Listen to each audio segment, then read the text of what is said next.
Olá, galerinha, tudo bem? Estamos de volta para mais uma aula de língua portuguesa. Meu nome vocês já sabem, ele é muito difícil, mas de tanto falar, eu acredito que você já aprendeu. Professora Débora Lívia, é um prazer estar aqui juntamente com você, com toda a sua família.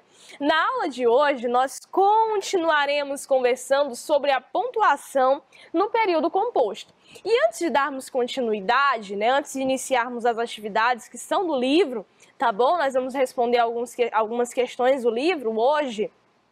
Eu quero lembrar a vocês o seguinte: qual é a função dos sinais de pontuação? Qual é a função da vírgula? A vírgula é uma pausa para respirar? Não, ela não é, porque imagine você se a gente fosse escrever um texto depois de ter feito uma corrida, né? Imagine você se alguém que tem problema respiratório fosse escrever um texto, não teria palavra, só teria vírgula. Então, pela lógica, a gente já entende que a vírgula, na realidade, ela não é uma pausa para respirar. A vírgula, ela serve para quê? Para organizar o texto, para organizar as frases, para separar uma oração da outra, para separar termos justapostos, ou seja, aqueles que são colocados lado a lado, a fim de que o sentido seja preservado. Então, a ideia dos sinais de pontuação, todos eles, todos os sinais de pontuação, a ideia deles qual é? Preservar o sentido daquilo que está sendo escrito, preservar o sentido do texto, ok? Seja ele qual for, pode ser bilhete, pode ser carta, pode ser uma dissertação, pode ser um verbete enciclopédico, de dicionário. Qual é a função da vírgula, do ponto, da interrogação, da exclamação, dos dois pontos? Qual é a função? Preservar o sentido, ok? Daquilo que está sendo comunicado. Então vamos lá, nós estamos analisando a pontuação, a pontuação no período composto, com animação. Vamos aqui responder algumas questões. Como sempre, a dinâmica é a seguinte: eu vou ler o enunciado com você, fazer alguns esclarecimentos, vamos para as questões, dou um tempinho e logo retorno com o gabarito para que você possa conferir. Belezinha? Então vamos lá. Oração em período, olha aí. Vimos na unidade anterior que uma frase pode conter ou não conter uma forma verbal, um verbo ou uma locução verbal. Então, a frase é todo enunciado que possui sentido completo. E aí, eu acredito que vocês lembram que eu até dei o exemplo do incêndio. Fogo é frase. Sim, é frase. Professora, mas não tem verbo, mas é frase. Por quê? Porque tem sentido completo. Diferentemente da oração. A oração, para que seja oração, ela necessariamente precisa girar em torno de um verbo ou de uma locução verbal, ok? Verbo ou locução verbal, belezinha? Então observa aqui comigo, olha só. Nós vimos na unidade anterior que uma frase pode conter ou não conter uma forma verbal. Se ela não contém uma forma verbal, é frase. E tem sentido completo, é frase. Se ela contém uma forma verbal, tendo sentido completo ou não, é oração, tá? Vimos também que as frases construídas com uma forma verbal são chamadas de oração. Até aqui, eu acredito, tá tudo tranquilo, belezinha, vamos lá. Também verificamos que as orações podem se apresentar relacionadas a outras, formando um conjunto, Então, elas podem aparecer lado a lado, elas podem se unir a outras orações para formar um conjunto e, consequentemente, produzir um sentido completo, ok? Então, nós vamos analisar isso. Só lembrando, as orações que precisam de outras orações para produzir um sentido completo, elas são chamadas, de orações dependentes. A princípio, nós ficaremos com essa nomenclatura. toda oração que precisa de uma outra oração para fazer sentido, isso aqui, ó, essa junção das orações, nós vamos chamar de dependência. Então, a primeira oração depende da segunda oração para quê? Para fazer sentido. Belezinha? Olha só, primeira questão. Leia a tira a seguir. Você devia estar varrendo as folhas. Eu fiz isso. Varri, varri, varri mais um pouco. Continuei varrendo até desmaiar. Quanto tempo isso levou? Quase 5 minutos, né? Então, temos aqui essa tirinha e vamos à primeira, né, questão, letra A. Em sua opinião, o recruta zero, personagem da tira que está deitado, demonstra pouca ou muita vontade de trabalhar? Qual ou quais frases dele confirmam essa atitude? Um minutinho, né? Ele demonstra muita ou pouca vontade de trabalhar. E quais frases, né, dele confirmam isso? Como eu posso justificar a minha resposta? Vamos lá. Tempo, já já a gente retorna.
Vamos lá, galerinha? Então, olha só. Ele demonstra muito ou pouca vontade de trabalhar. Ele demonstra, pelo que nós vemos, vamos analisar.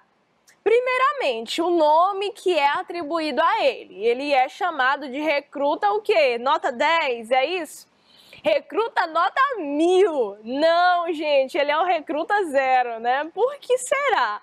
Né? Provavelmente ele é aquele recruta trabalhador, engajado ou mais descansado? Provavelmente ele está muito descansado, tanto que o nome dele é zero, não é nenhum, é zero. E aí a gente observa a postura dele, olha só, ele está o quê? Ele está deitado, perna cruzada, bem descansado, as mãos atrás da cabeça, né, relaxado demais.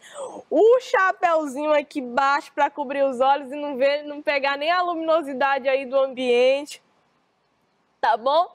E observem que até quando o superior vai até ele para cobrar o serviço, ele nem levanta, né? Ele nem, não, sim senhor, não. Vê que o superior está vindo bem irritado, né? Pelo semblante do soldado aqui, do superior, na verdade.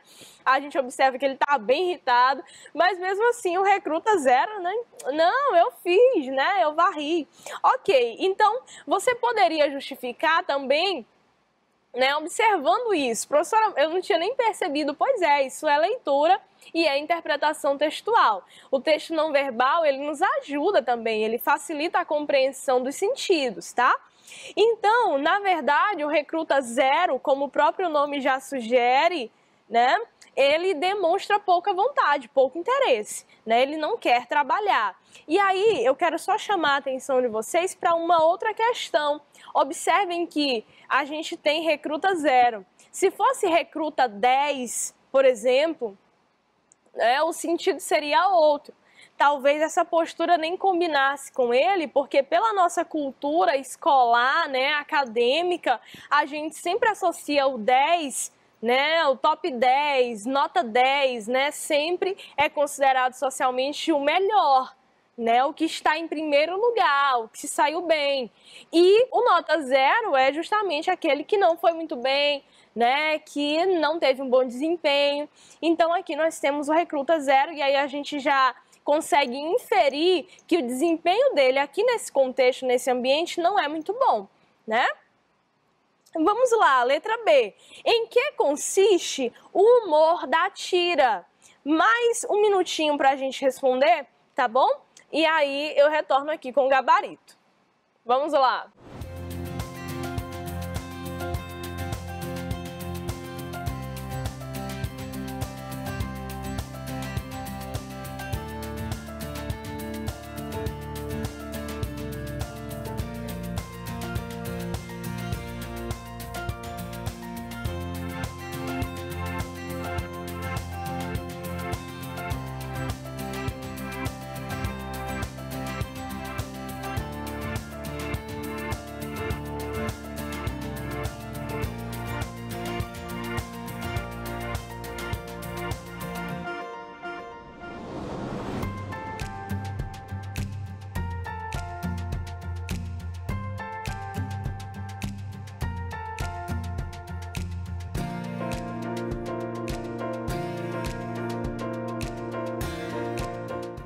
Beleza, olha só, cadê o humor? Né? Em que consiste?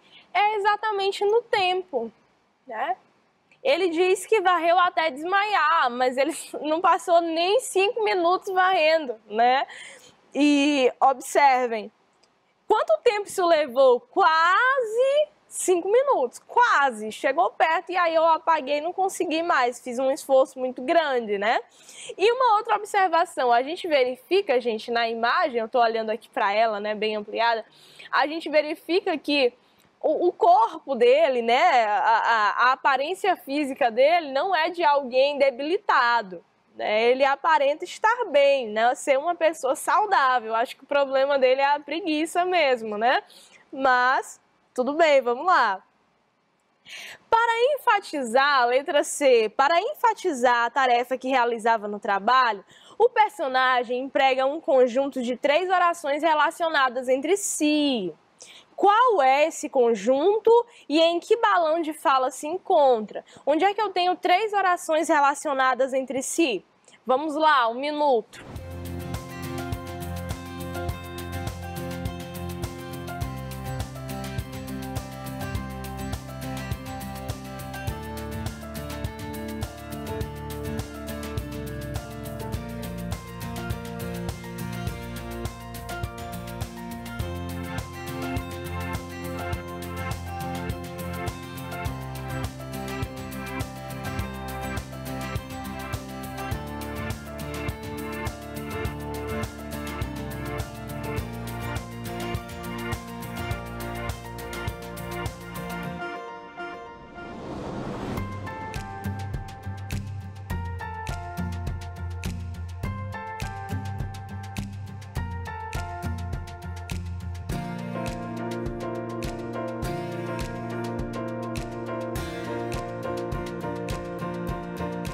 Ok, olha só.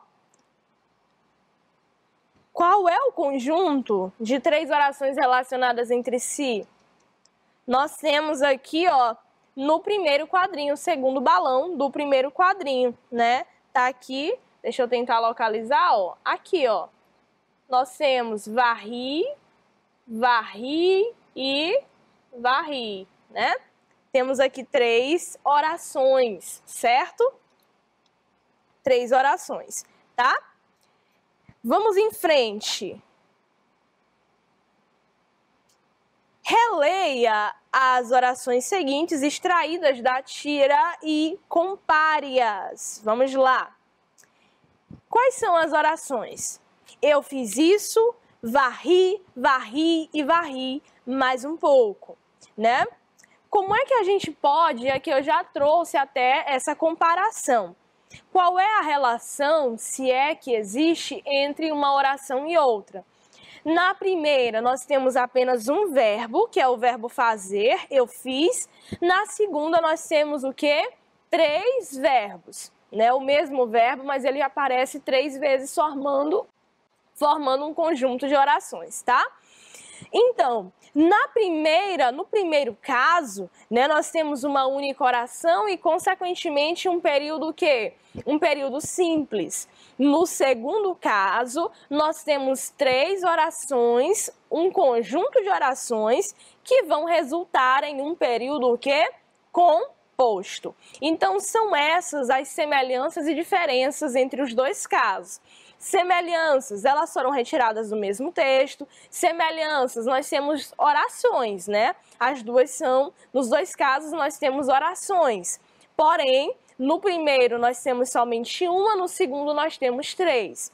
No primeiro caso, eu fiz isso, nós temos um período simples. No segundo caso, nós temos um período composto, ok? Próxima. Agora, releia este período da tira. Novamente, varri, varri e varri mais um pouco. De que forma essas orações estão conectadas ou separadas? E aí, como é que elas estão unidas ou como é feita a separação delas? Pensem um pouquinho, tempo, já eu retorno com o gabarito.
E aí, minha gente, como elas estão conectadas e como elas estão separadas? Como elas foram separadas?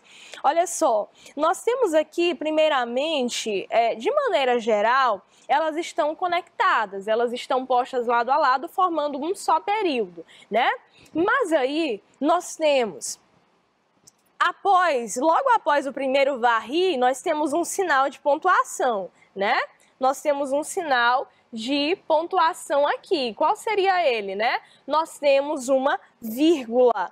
Depois dessa vírgula, tá? Depois dessa vírgula, nós temos aqui, né, uma outra coisa, mas dessa vez ela está, né, um outro termo, mas que está agora unindo duas orações. Nós temos a vírgula separando a primeira oração da segunda e nós temos a conjunção aditiva, esse é, né, que a gente lê, unindo a segunda e a terceira, ok? Então é assim que elas são separadas ou conectadas.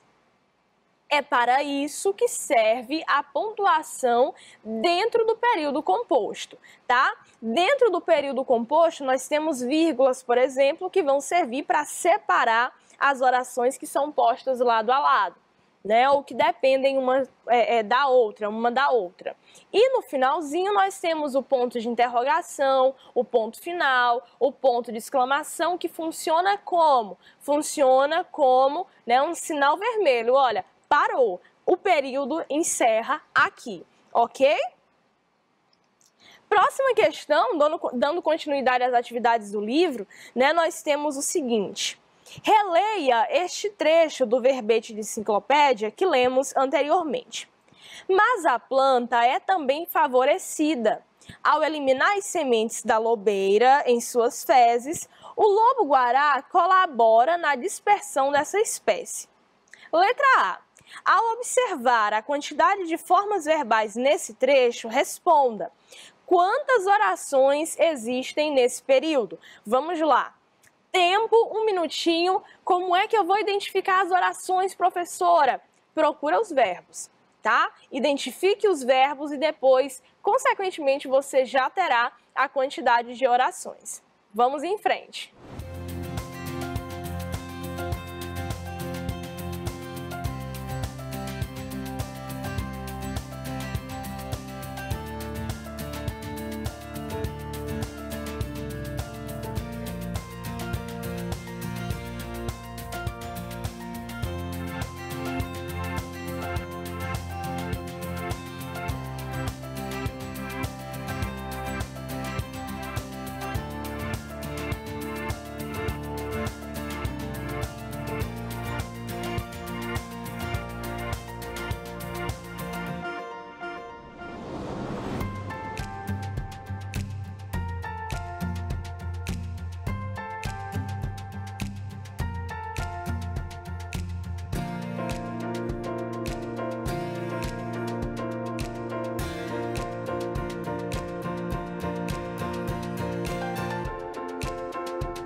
Beleza, olha só, galera, vamos lá.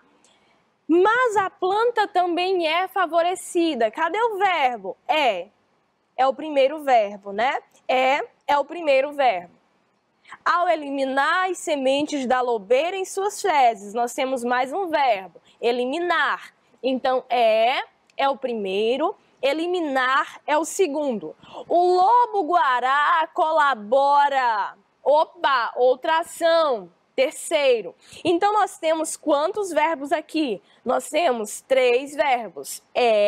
Eliminar e colabora, ok?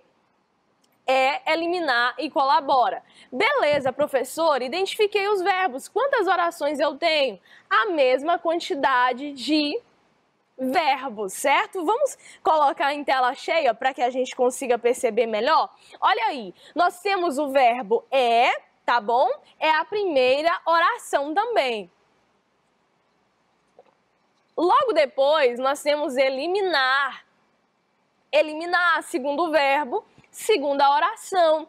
Em terceiro lugar, nós temos colabora, terceiro verbo, terceira oração. Então, respondendo aqui a letra A, nós temos o seguinte, né? Ao observarmos a quantidade de formas verbais, nós temos 3 orações em um só período. 3 orações em um só período. Letra B, nós temos o seguinte: de que modo as orações são separadas entre si? Vamos analisar. O que é que separa a primeira oração da segunda? 2 pontos. Estão vendo aqui esse sinal de pontuação. O que separa a segunda oração da terceira? 1 vírgula. Então, os sinais de pontuação no período composto, de maneira geral, eles servem para quê? Para preservar o sentido, assegurar que nós compreendamos o sentido do período. E também para organizá-lo de forma clara, de forma que o texto, aquilo que está sendo dito, fique claro. Vírgula não é pausa para respirar. Tire isso da sua cabeça, se é que ainda existe, tá bom? Então, gente, essa foi a nossa aula de hoje. Muito obrigada pela atenção de vocês. Vão treinando e até o próximo encontro. Tchau, tchau, pessoal!